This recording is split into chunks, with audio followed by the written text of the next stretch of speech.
Bonjour à tous. En RDC, les inquiétudes de l'Église après la prise de Goma, la publication par le Vatican d'un texte sur l'IA et le 150e anniversaire de la mort de Dom Prosper Guéranger. C'est aujourd'hui dans SIC la sélection de l'Info catholique.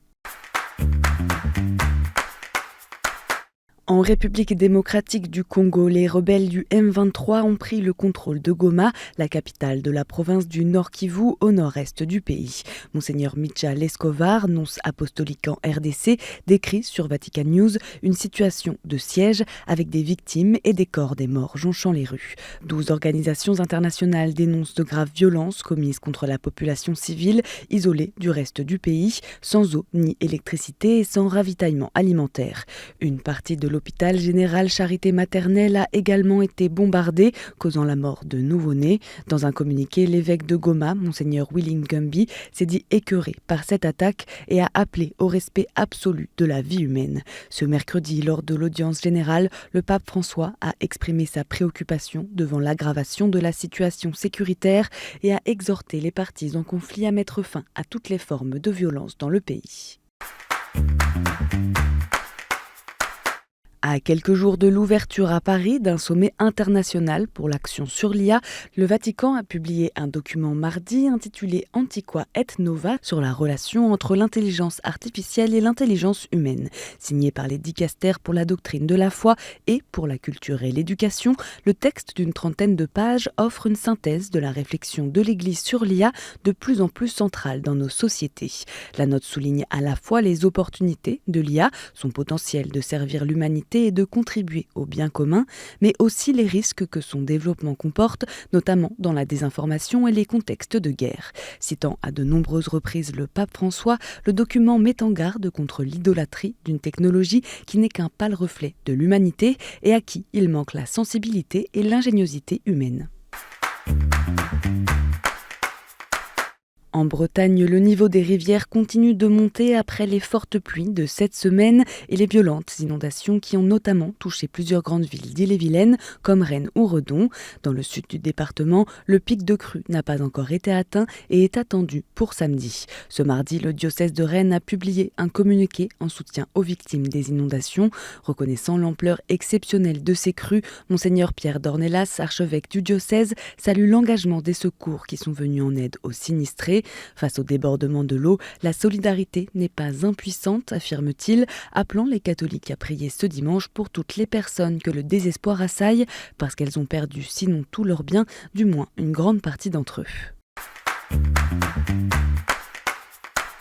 Le pape a rendu hommage au moine français Dom Prosper Guéranger pour le 150e anniversaire de sa mort ce jeudi. Il a adressé un message à son successeur, dont Geoffroy Quemelin, père abbé de la congrégation de Solesmes, message dans lequel il a souligné le rôle de restaurateur de la vie monastique bénédictine en France de Dom Guéranger, qui a redonné vie à l'abbaye de Solesmes, abandonnée pendant la Révolution française.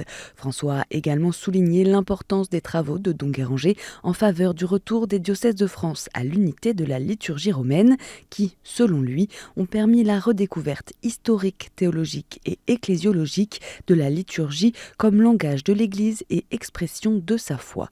Un beau fruit de la fidélité exemplaire de Dom Prosper Guéranger pour l'unité liturgique a été la constitution Sacrosanctum Concilium du Concile Vatican II, note le pape. En ce début d'année sainte, l'archevêque de Paris, Monseigneur Laurent Ulrich, invite les catholiques de la capitale à jubiler ensemble dans sa lettre pastorale pour 2025 qui revient sur les grandes orientations de ces derniers mois, notamment une compréhension renouvelée des sacrements. Le diocèse aura la joie de vivre cette année jubilaire en sa cathédrale retrouvée. Monseigneur Ulrich appelle les catholiques à une célébration de Pâques à Notre-Dame avec nos frères et sœurs des autres églises le 20 avril prochain. D'autres grands événements de l'année y sont mentionnés, autant ceux à dimension diocésaine, les 40 ans du séminaire de Paris et le 25e anniversaire de la faculté Notre-Dame, que national, la 10e édition du Congrès Mission en novembre, voire international, les rencontres européennes de Thésée qui concluront l'année. Et en bref, l'association Notre-Dame de Chrétienté a un nouveau président. Après 12 années de mandat et une croissance continue du nombre de pèlerins lors du traditionnel pèlerinage de Paris à Notre-Dame de Chartres, le week-end de la Pentecôte, Jean de Thorier laisse la place à Philippe d'Arrentière. Le nouveau président de Notre-Dame de Chrétienté est engagé au pèlerinage de Chartres depuis 1989. Alors que cette année marque les 800 ans du début de la construction de la cathédrale Saint-Pierre de Beauvais, les facsimilés de deux tapisseries qui orneront l'entrée du chœur de la cathédrale ont été dévoilés ce mardi. Ces œuvres réalisées par l'artiste Stéphane Couturier s'inspirent de l'Apocalypse de Saint Jean pour inviter les fidèles à méditer sur la thématique du bien et du mal. Nathalie Fourmy, gagnante du prix 2025 de la BD chrétienne d'Angoulême, a reçu son prix ce jeudi à l'église Saint-Martial. La lauréate avait réussi à convaincre le jury avec son album Nagasaki 1945, Takashi et Midori Nagai, un destin brisé par la bombe, une vie offerte pour la paix, publié aux éditions Plein Vent. Dans cet ouvrage, elle raconte l'histoire d'un jeune étudiant en médecine qui se convertit au catholicisme avant de voir sa vie basculer le 9 août 1945 lorsqu'une bombe anéantit sa ville.